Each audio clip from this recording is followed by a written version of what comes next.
Good morning. Ay, nasa naiya tayo ngayon. May gusto lang akong i-share sa inyo kasi baka magiging problema nyo din ito soon pag uuwi kayo. Ito kasi every year ako umuwi pero ngayon lang talaga ako nagka-problema ng ganito sa immigration natin dito sa NAIA. So, ang nangyari kasi sa akin, nung paglapag ko dito sa NAIA, galing akong Singapore,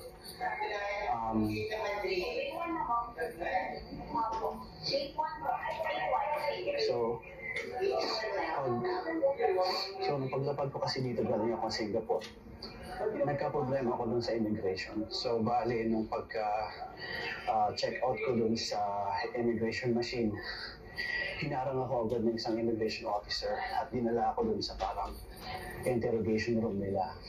Tapos, hindi ko nila sinabi kung bakit nila ako hinarang. Kaya, grabe yung kaba ko dun. Alam niyo naman yung mga issue dito sa immigration natin dito sa NAIA. Kaya, siyempre nagtatanong ako kung bakit niyo ako hinarang, anong ginawa ko, sabi ko.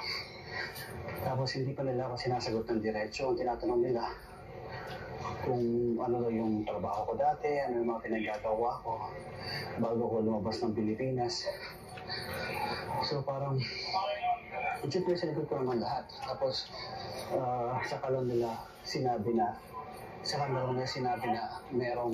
meron daw pala akong kapangalan na may kaso or parang may criminal ba or something. Sabi nila, ano daw yun, yung taong kapangalan ko daw is parang scammer o parang isang malaking sindikato daw.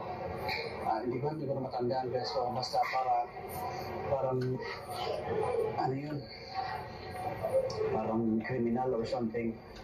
So, ang in-advise sa akin, kukuha daw ako ng NBI clearance at parang certificate of not the same person para lang patunayan mo or i-clear yung pangalan mo na hindi ikaw yung tao na yun. So, tinanong ko sila kung yung buong pangalan ko ba talaga yung parehas doon sa taong yun.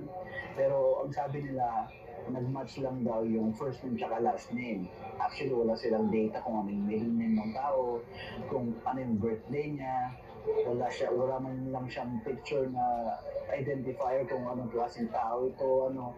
Basta nag-match lang daw yung first name at last name, parang matatag ka na dun na parang kapangalan mo na, so magkakaproblema ka na for sure, lalo pagka yung mga pangalan natin is very common, apelido na very common, parang doon sa high chance na magkakaproblema kapag ka ganun.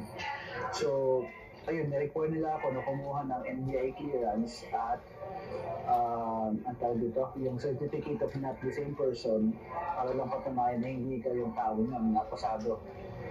So yan, after a while, pinalabas din naman nila ako pero more or less isang oras din ako naghintay dun sa loob kasi hindi nila ma-decide kung anong gagawin nila. Kaya akala ko ayaw nila kung palabasin. So anyway, nakalabas na ako at pauwi naman ako sa bahay. Ang problema ko lang, ang mali ko naman, hindi ko agad inasikaso yung NBA clearance ko. After how many days pa bago ko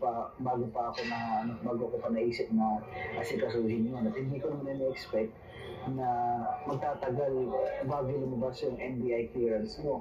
Kasi once pala na natag ka dito sa immigration na may kapangalan ka, yun din, automatic mag-hit ka din talaga dun sa NBI kaya hindi mo agad makukuha yung clearance mo. Maghihintay ka din dun na more or less mga 2 weeks din yun. Ay, yung bakasyon ko, 2 weeks lang kasi hindi ko pa nasikaso agad. Pero anyway, nagawa ko naman ng paraan. Nakakuha naman ako ng NBI clearance before ng flight ko.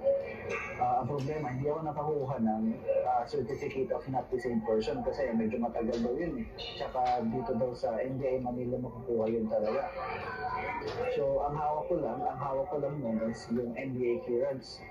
Umasa lang ako na sapat na yun. Ipakita na hindi ako yung taong akusado na sinasabi nila.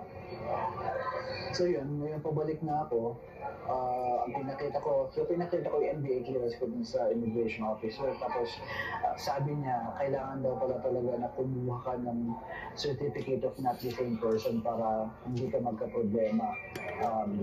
Buti na lang ka mo, medyo mabait naman yung officer na napuntahan ko. Ang in-advise na lang niya, sa susunod, yung next time na uuwi ako, kailangan ko daw talagang kumuha ng certificate of not the same person para hindi ako ma-hold o hindi ako magka-problema sa immigration next time. So yun lang, advice ko lang na kapag mangyari din sa inyo to, kasi kasuhin nyo na agad yung NBA clearance nyo para hindi kayo magka-problema, lalo pag ilang araw lang yung bakasyon nyo, kailangan talaga. Yun yung parang una-una yung gagawin. Kasi wala tayong magagawa parang ginawa na ng protocol, hindi ko alam kung modus ba yun o hindi. Pero sakaling lang na mangyari din sa inyo, di alam nyo nang gagawin nyo. Dahil process nyo agad ng NBI. Kung may time kayo, pumunta na agad kayo dun sa NBI Manila para kumuha ng certificate of not the same person. Pero anyway, nakalusot naman tayo dun sa yung problema nga lang yung tulad na yun. Kailangan talaga natin asikasuhin. Kaya isang advice din siguro kapag magbibigay kayo ng pangalan sa mga anak nyo, huwag niyang gamitin yung mga common names. Kung pwede, pangalanan nyo ng pangalan ng mga hayop para lesser yung chance na may kapangalan kayo. Anyway, yun lang, mag-ingat kayo. At para sa